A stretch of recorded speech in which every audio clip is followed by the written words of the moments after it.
Seja bem-vindo de volta. Prepare-se para ouvir relatos sobrenaturais assustadores que se passaram no interior. Neste vídeo, você vai conhecer histórias reais do interior, passadas de geração em geração, que são de arrepiar os cabelos. Prepare-se para relatos macabros sobre aparições, espíritos e lendas antigas que assombram o interior do nosso país.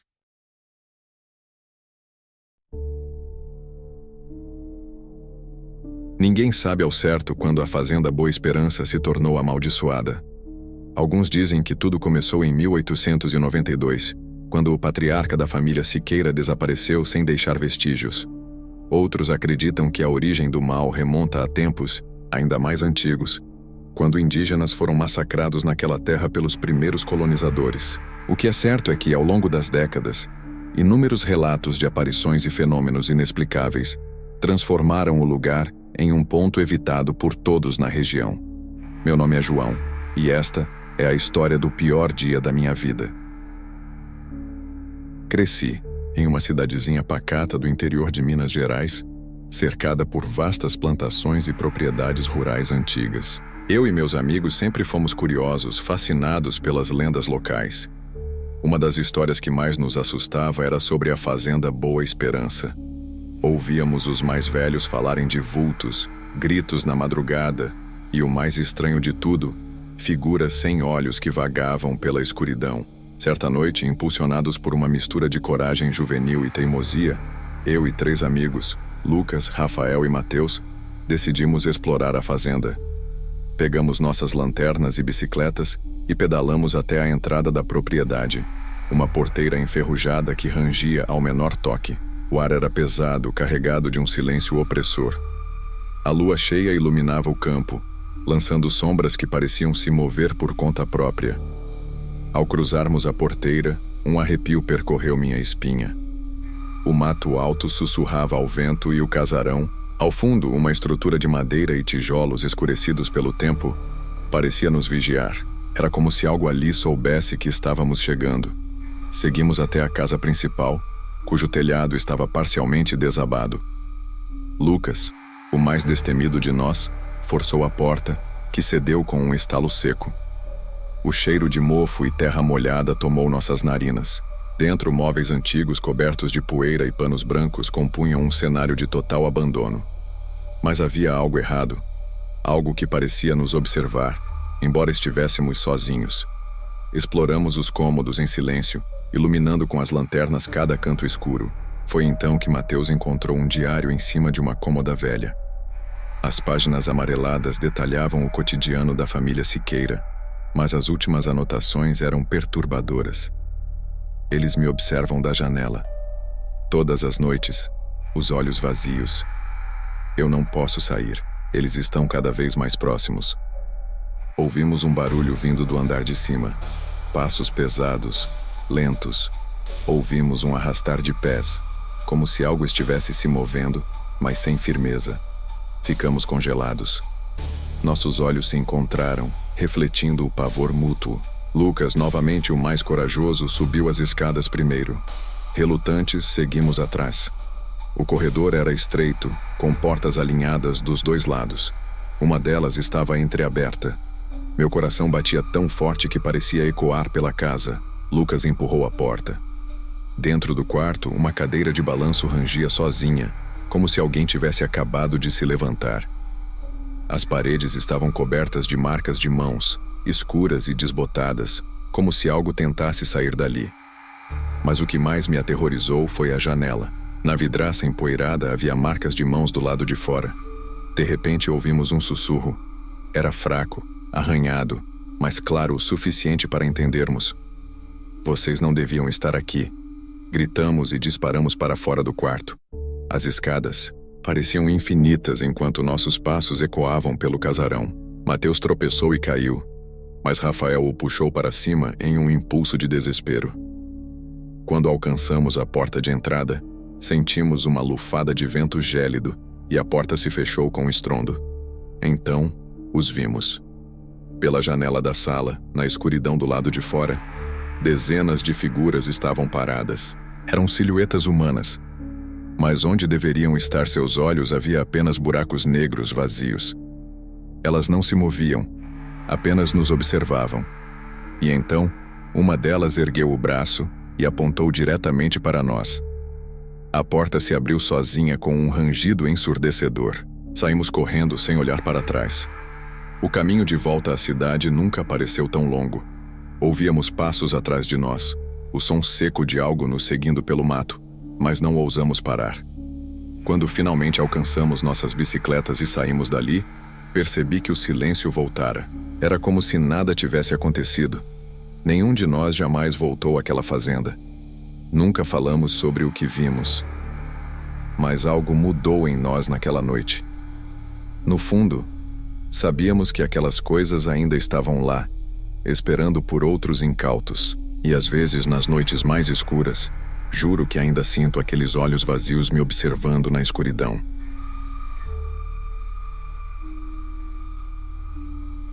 Cresci ouvindo histórias sobre a Fazenda do Silêncio, um pedaço de terra abandonado nos confins do interior. Meu avô dizia que, muitos anos atrás, ali prosperava uma família de fazendeiros, até que, certa noite, algo aconteceu. Ninguém sabe exatamente o que, mas desde então aquele lugar se tornou maldito. O nome vinha do fato de que, ao se aproximar da fazenda, todos os sons pareciam desaparecer. O vento, os grilos, até mesmo os próprios passos, tudo mergulhava num silêncio absoluto. Por muito tempo acreditei que era apenas uma lenda, mas isso mudou quando fui até lá. Era uma noite quente de verão, e eu, junto com 2 amigos, Miguel e André, decidimos desafiar a história. Queríamos ver se o tal silêncio era real. Pegamos nossas lanternas e seguimos pela estrada de terra que levava à fazenda. O mato alto nas laterais parecia querer nos engolir, e o cheiro de terra úmida misturado ao suor deixava o ar pesado. O portão de ferro, enferrujado e torto, estava aberto. Uma trilha levava ao casarão de 2 andares, com sua estrutura de madeira escura e janelas quebradas. No instante em que pisamos além do portão, o silêncio nos envolveu. Era um silêncio diferente, absoluto. O mundo parecia ter se apagado. Podíamos ver o vento balançando as folhas, mas não ouvimos nada. Nossos corações martelavam em nossos peitos e até isso parecia abafado. Com cautela subimos os degraus do alpendre. Miguel hesitou, mas André empurrou a porta. Ela rangeu, um som que estranhamente conseguimos ouvir. Lá dentro, o cheiro era forte, uma mistura de madeira podre e umidade antiga. Os móveis ainda estavam lá, cobertos por panos brancos. Uma lareira apagada e retratos antigos adornavam a sala de estar. Pegamos um dos quadros e limpamos o vidro empoeirado. A imagem mostrava um casal com 3 filhos, todos sérios, olhando diretamente para nós. Mas havia algo estranho em seus olhos. Eram fundos demais, escuros demais. O andar superior nos chamava como um desafio. Subimos devagar, pisando com cuidado. No corredor, portas entreabertas deixavam vislumbres de quartos esquecidos. De repente, Miguel parou, apontando para uma das portas. Ela estava completamente fechada, diferente das outras. Decidimos abrir. Dentro, havia apenas uma cadeira no centro do cômodo. Ao redor, marcas profundas riscavam o chão, como se alguém a tivesse arrastado incontáveis vezes. As paredes estavam cobertas por símbolos desconhecidos, riscados à faca. Mas o que fez nosso sangue gelar foi o que vimos quando viramos para sair. No espelho do armário, algo nos observava. Não era nosso reflexo. Uma figura escura, de olhos fundos e sem expressão, estava parada atrás de nós. Sua boca estava aberta, mas nenhum som saiu. Ele ergueu a mão e, naquele momento, sentimos o silêncio se tornar ensurdecedor. Uma pressão horrível tomou nossas cabeças.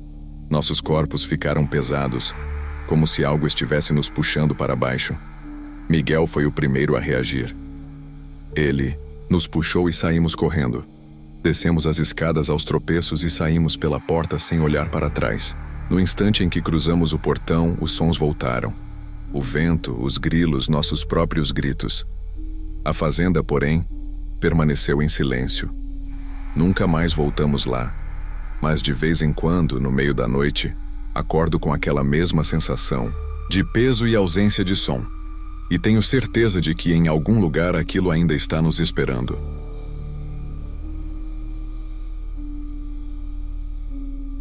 O interior tem seus próprios segredos, histórias que só são contadas em voz baixa, ao redor do fogão a lenha, por aqueles que juram ter visto o impossível. Esta é a história do que aconteceu na Fazenda Monte Claro, uma propriedade afastada, cercada por campos de milho que pareciam não ter fim. Eu morava com minha mãe e meu padrasto, Tonho, um homem de poucas palavras, mas dono de um olhar sempre desconfiado. Ele dizia que a fazenda guardava algo ruim, algo que se escondia entre as fileiras de milho e só aparecia quando o sol se punha. Eu e minha mãe ríamos dessas superstições, mas Tonho nunca achava graça. Ele tinha regras rígidas. Nunca entrar no milharal depois do pôr do sol. Nunca responder se ouvisse alguém chamar seu nome de dentro do campo. E, acima de tudo, nunca deixar comida do lado de fora à noite. Eu achava tudo isso uma besteira até a noite em que tudo mudou. Era verão, e o calor tornava difícil dormir. Me levantei para tomar água, e ao olhar pela janela da cozinha, vi algo estranho. No quintal, perto da entrada do milharal, havia um prato de comida. Minha mãe devia ter esquecido lá. Sem pensar muito, fui até lá para recolher antes que os bichos viessem. No instante em que peguei o prato, ouvi meu nome. João. Era um chamado fraco, rouco, vindo de dentro do milharal. Meu coração disparou. Olhei para as fileiras altas, de plantas, tentando enxergar algo, mas só havia escuridão. João, vem cá. Dessa vez, a voz parecia mais perto, mas tinha algo errado nela. Era familiar, mas não era humana. Era como se alguém tentasse imitar uma voz, sem entender direito como fazer isso. Um arrepio percorreu minha espinha e me virei para correr de volta para casa. Mas antes que eu pudesse dar um passo, o milho começou a se mexer. Primeiro devagar, depois como se algo grande estivesse se movendo por dentro, se aproximando rápido demais. Meu corpo congelou. O farfalhar das folhas vinha de todos os lados, e eu senti que não estava mais sozinho ali. Então eu vi. Entre os talos de milho, um rosto surgiu. Era comprido, pálido, e os olhos eram enormes e negros, refletindo a luz da lua como olhos de animal. A boca era larga, e dela escorria algo escuro e grosso. A coisa me observou por um segundo, inclinando a cabeça como um cachorro curioso. Então abriu um sorriso largo demais. Corri como nunca na minha vida. Atrás de mim, o milharal explodiu em movimento, e eu ouvia algo se arrastando rapidamente. Os passos não pareciam de alguém correndo. Pareciam múltiplas pernas, se movendo ao mesmo tempo. Gritei por Tonho.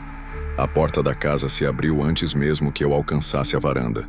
Meu padrasto surgiu com a espingarda na mão e, sem hesitar, atirou para dentro do milharal. O som ecoou pela noite, e por um instante, tudo ficou quieto. Então, ouvimos um riso. Baixo, arrastado, vindo de todos os lados. O milho se moveu mais, uma vez, e depois silêncio absoluto. Tonho me puxou para dentro e trancou a porta. Ele olhou para mim sério e disse apenas uma coisa. Eu te avisei. Naquela noite, ninguém dormiu. Ficamos ouvindo o vento e os pequenos ruídos lá fora. De madrugada, ouvimos passos no quintal, lentos, arrastados. Não olhamos pela janela. Apenas esperamos que aquilo fosse embora. Na manhã seguinte, Tonho pegou gasolina e queimou uma parte do milharal. Nunca explicou o motivo, mas eu sabia. Sabia que ele já tinha visto aquilo antes. Poucos meses depois, nos mudamos para longe daquela fazenda. Mas, até hoje, se ouço o vento passar por uma plantação de milho, meu coração dispara, porque eu sei que aquilo ainda está lá, esperando pelo próximo que não seguir as regras.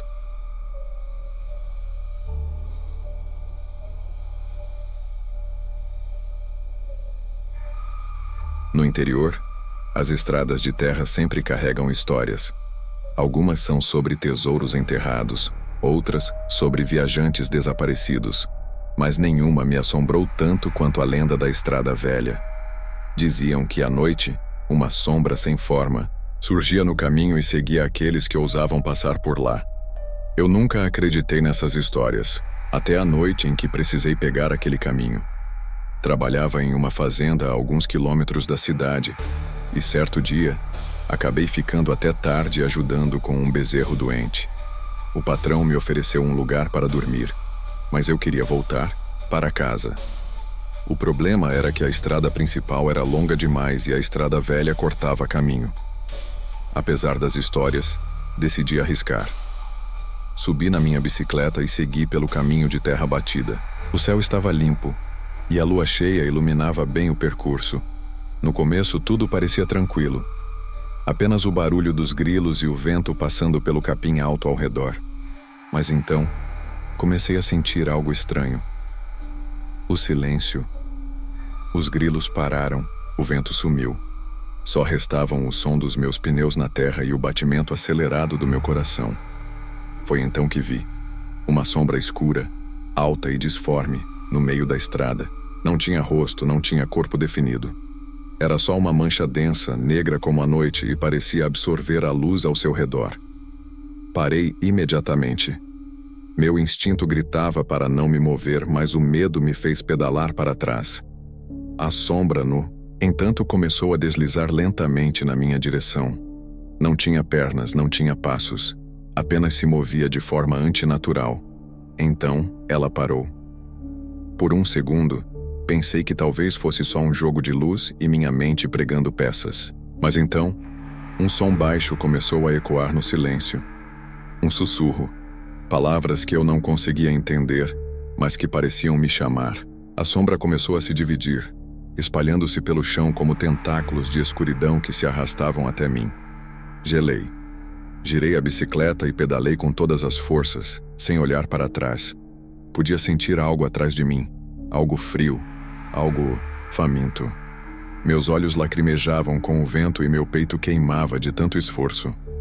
Só parei quando vi as primeiras luzes da cidade. Ao olhar para trás, a sombra não estava mais lá. Mas a estrada parecia mais escura do que antes, como se algo ainda estivesse ali esperando pelo próximo viajante desavisado. Nunca mais passei por aquele caminho. E até hoje, se alguém menciona a estrada velha, só digo uma coisa: escolha outro caminho.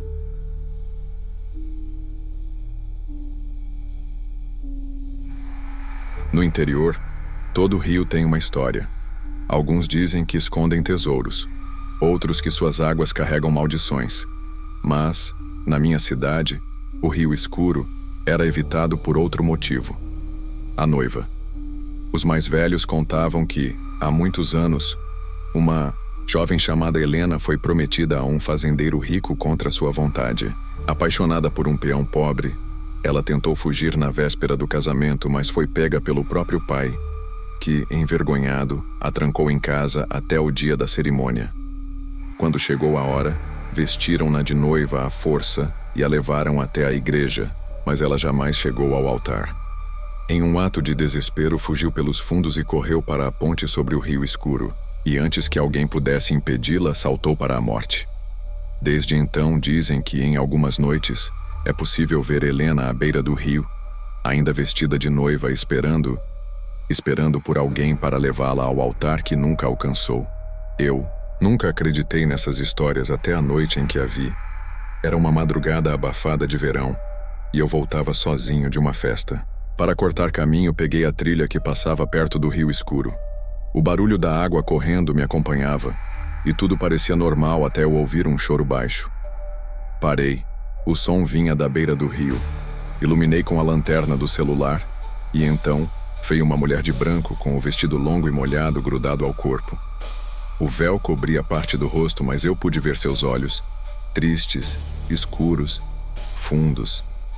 Ela soluçava de leve, olhando fixamente para a água.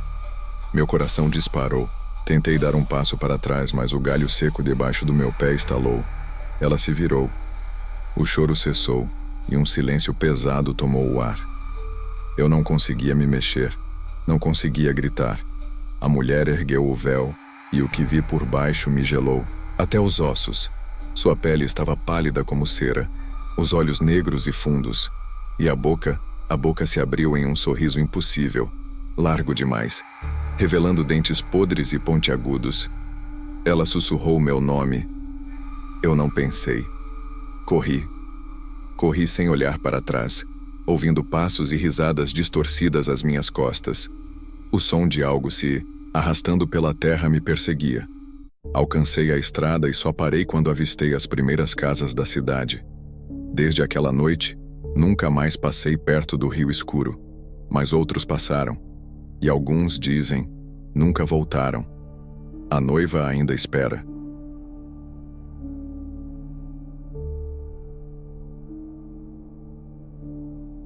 No interior, todo mundo conhece alguém que jura já ter visto algo estranho. No meu caso, essa pessoa era meu tio Sérgio.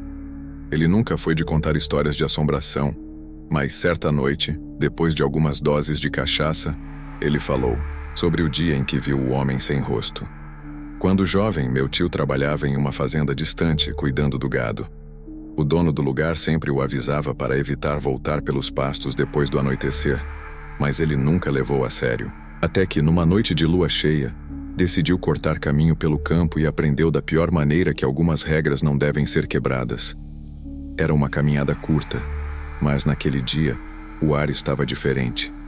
O vento parecia parado, e o cheiro da noite tinha algo estranho, como terra molhada misturada com ferro. Meu tio seguia pelo pasto quando percebeu uma figura parada à frente, próxima a uma árvore retorcida que sempre esteve ali. Ele achou que fosse um dos outros peões, talvez precisando de ajuda, então chamou. Quem tá aí? Silêncio. Meu tio se aproximou um pouco mais e sentiu um calafrio percorrer sua espinha. A figura era alta, magra e vestia um velho terno preto. Mas o pior não era isso. O pior era que ela não tinha rosto. A pele, onde deveriam estar os olhos, o nariz e a boca, era lisa, pálida, esticada como couro velho. E então, a coisa virou a cabeça para ele como se pudesse vê-lo, mesmo sem olhos. O pavor tomou conta do corpo de Sérgio. Ele tentou correr, mas suas pernas não obedeciam. Sentiu uma pressão horrível na cabeça, como se algo invisível estivesse tentando entrar em sua mente.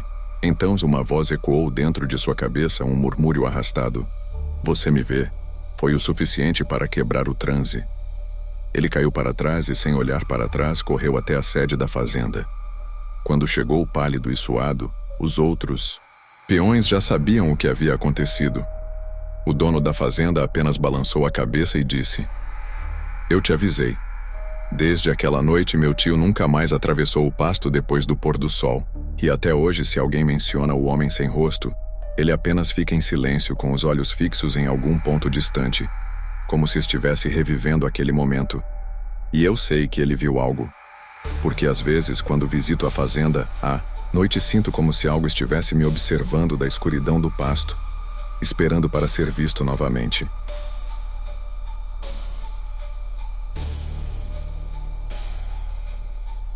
Se há algo que o interior tem de sobra, são casas antigas.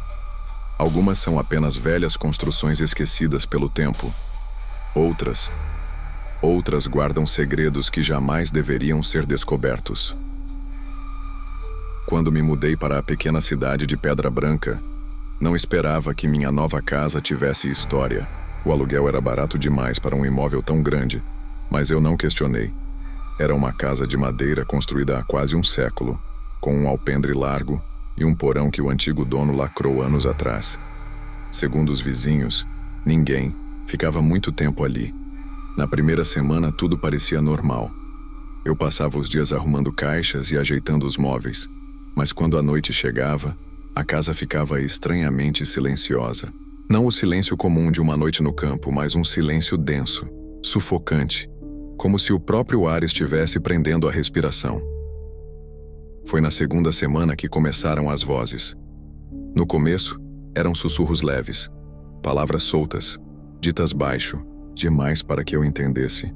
Achei que fosse o vento ou minha imaginação, mas conforme os dias passaram, os sussurros se tornaram mais claros. Acorde, venha, abra. Uma noite despertei com um som diferente. Era um murmúrio contínuo, como se várias pessoas estivessem conversando ao mesmo tempo. Levantei-me com o coração acelerado e segui o som até a cozinha. A voz parou abruptamente, mas a porta do porão, que sempre estivera fechada, estava entreaberta. Um cheiro de terra úmida subiu pelo ar. Hesitei. Alguma coisa dentro de mim gritava para eu não descer, mas a curiosidade venceu o medo. Peguei uma lanterna e empurrei a porta devagar. Os degraus de madeira rangeram sob meus pés enquanto descia. O porão era maior do que imaginei. Havia móveis cobertos por lençóis, velhas prateleiras com livros embolorados e marcas no chão, pegadas escuras e úmidas. Como se alguém tivesse caminhado ali há pouco tempo. A lanterna piscou, e então eu ouvi. Um sussurro veio de um dos cantos escuros. Ajude-me. O facho da lanterna tremia em minha mão. Avancei alguns passos e vi algo que me fez gelar. Havia marcas de unhas, arranhando as paredes, profundas e espalhadas, como se alguém tivesse tentado sair dali desesperadamente. No chão, uma velha cadeira de madeira estava virada. E ao lado dela, havia uma corrente quebrada. Algo se moveu na escuridão. O medo tomou conta de mim. Subi as escadas correndo e bati a porta do porão com força. Meu peito subia e descia rápido, e foi só então que percebi que ainda podia ouvir os sussurros. Eles não vinham mais do porão, vinham do andar de cima. Na manhã seguinte, saí da casa e nunca mais voltei. Não me importei em levar minhas coisas. Deixei tudo para trás. Alguns dizem que a casa foi construída sobre um antigo hospital clandestino, onde pessoas eram mantidas presas. Outros dizem que há muito tempo uma família inteira desapareceu ali dentro e ninguém sabe o que aconteceu com eles.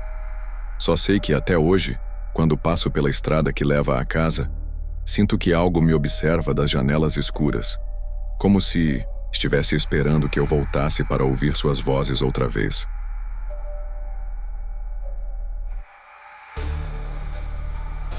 O interior é um lugar de noites escuras e silêncios profundos, mas às vezes, o silêncio esconde coisas que não deveriam estar ali. Quando eu era criança, passava as férias na fazenda do meu avô. Era um lugar isolado, cercado por campos de pasto e um pequeno bosque que se estendia além do riacho. A casa era grande e antiga, feita de madeira escura, com janelas altas que davam para o quintal. Meu quarto ficava no segundo andar e eu gostava de dormir com a janela aberta para sentir a brisa fresca da madrugada. Até a noite em que vi os pés. Eu já estava na cama, meio sonolento, quando ouvi um som suave, como se algo raspasse na parede do lado de fora. Pensei que fosse um galho ao vento, mas então, algo se moveu na minha visão periférica. Do lado de fora da janela, pairando no ar, havia um par de pés descalços. O coração disparou no meu peito. Meu corpo paralisou. Os pés estavam sujos, manchados de terra, os dedos longos e ossudos. Ficaram ali, balançando levemente, como se pertencessem a alguém que estava de pé sobre uma superfície invisível. Segurei a respiração. Eu queria gritar, mas o medo me sufocava. Quem ou o que poderia estar ali? Meu quarto era no segundo andar. Não havia varanda, nem nada onde alguém pudesse se apoiar. Então, os pés começaram a se mover. Subiram devagar, como se quem quer que fosse estivesse se erguendo no ar. Um momento depois o rosto apareceu. Era pálido, magro demais e os olhos eram fundos e vazios. A boca se abriu em um sorriso largo, grande demais para um rosto humano. Então, sem mover os lábios, aquela coisa sussurrou. Eu sei que você me vê. O ar do quarto ficou pesado. O suor escorria pela minha testa. Então, como se o tempo tivesse voltado a correr, consegui me mover. Pulei da cama e corri até o quarto do meu avô. Ele me encontrou chorando, sem conseguir explicar o que tinha visto. Pegou uma espingarda e acendeu todas as luzes da casa, mas não havia nada lá fora. Nenhuma pegada na terra, nenhuma evidência de que algo ou alguém estivera ali. Mas, na manhã seguinte, encontramos algo. No tronco de uma árvore bem em frente à minha janela, havia marcas profundas como se unhas afiadas tivessem arranhado a madeira ao subir. Depois daquela noite, nunca mais dormi com a janela aberta. E até hoje, quando me lembro daquilo, sinto um arrepio percorrer minha espinha. Porque eu sei que aquilo ainda está por aí, esperando que alguém mais o veja.